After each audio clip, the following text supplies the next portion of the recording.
I am 16 hours away from opening day of gun season 2019. Yeah, I went ahead and cut all of the talking out. You're welcome. I'm getting ready to put some scent out in the woods and check my cameras one last time, and then we will be back with some B-roll footage.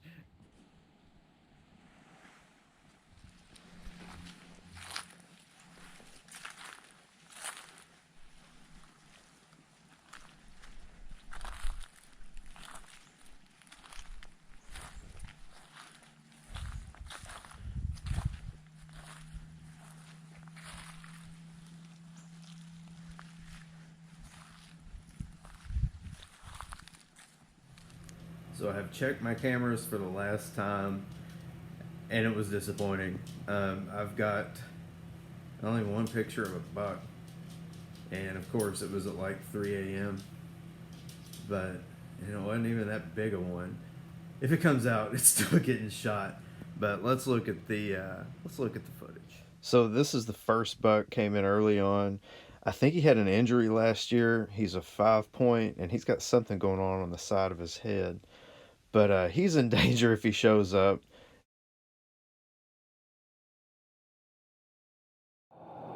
And I actually saw him in real life. It's a buck. It's him. It's him. But next up, this buck showed up earlier. I thought he laid out some scrapes, but I might have been mistaken.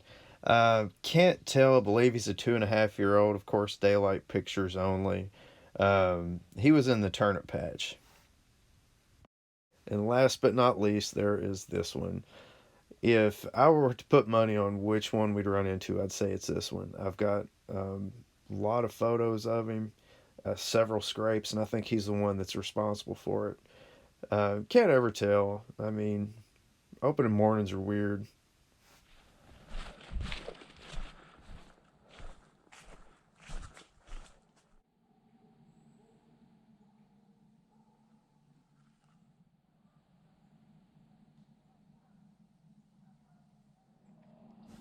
So after about an hour and a half in the stand, okay, so I've got these electronic earmuffs on, and they are the greatest thing since sliced bread. Like, you can put them on, and you can hear the freaking, like, atoms in the air as they go by you. They're that sensitive. But I think it kind of made me complacent. But I look behind me because that hillside where my rifle's pointed is where, for like 5 years in a row, there's been a buck run past there. I look and I see something, and I could tell it didn't belong there. And at first I thought it was a turkey or a coyote, and you can't see a thing, and I really couldn't either. I cranked up the scope, and I was like, okay, it's a doe. And I crank up the scope a little more, and I'm like, that's a buck. And I saw a spike, and I'm like, well, it's just a spike. I'm not going to shoot it. And I checked it again, and then I was like, It's him. It's him. and I really wanted to shoot that buck with a handgun, but it's maybe 75 yards away, and it is just through terribly thick brush. And I am struggling because I'm looking more or less in the sunlight, and I can barely see through the scope. And then I breathe on the scope, and it fogs it up, and I can't see anything. And I'm kind of hawing around about whether or not I want to shoot this buck. And I'm like, nah, I don't want to. Well, maybe I do.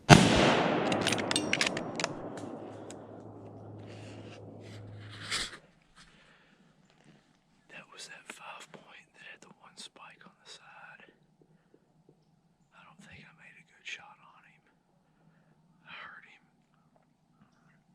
I heard something a few minutes after I shot, but I never heard him run. But I hit him far back.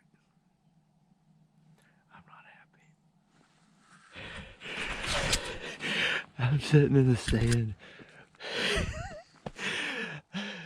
I'm sweating for the last 45 minutes thinking I made the worst shot on this deer. I went to walk to where he was. He never heard the gun go off. He's gonna have ground shrinkage. Oh my gosh. Oh, this is... He never heard the gun go off.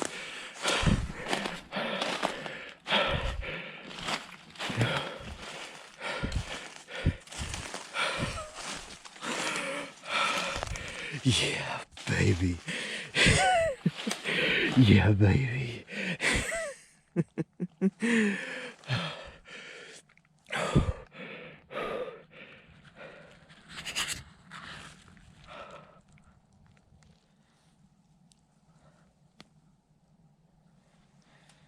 I am stoked if you couldn't tell. I was sitting in the stand after I shot. He came out, you ain't gonna see anything. But he came out and I wanted to shoot him with the handgun, but he was in so much stuff, I didn't want to risk it, so I shot at him with the rifle. And I hit him, well, I haven't even checked yet, but I thought I hit him high and back, and he disappeared out of sight. And I was praying for 45 minutes straight, just don't let this deer suffer, let him, if it's a miss, let it be a miss. I don't want him to suffer.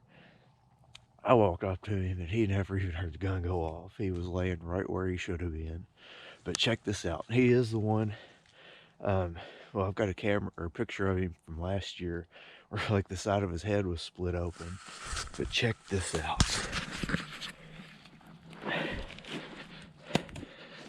He's not a monster, but he is cool looking.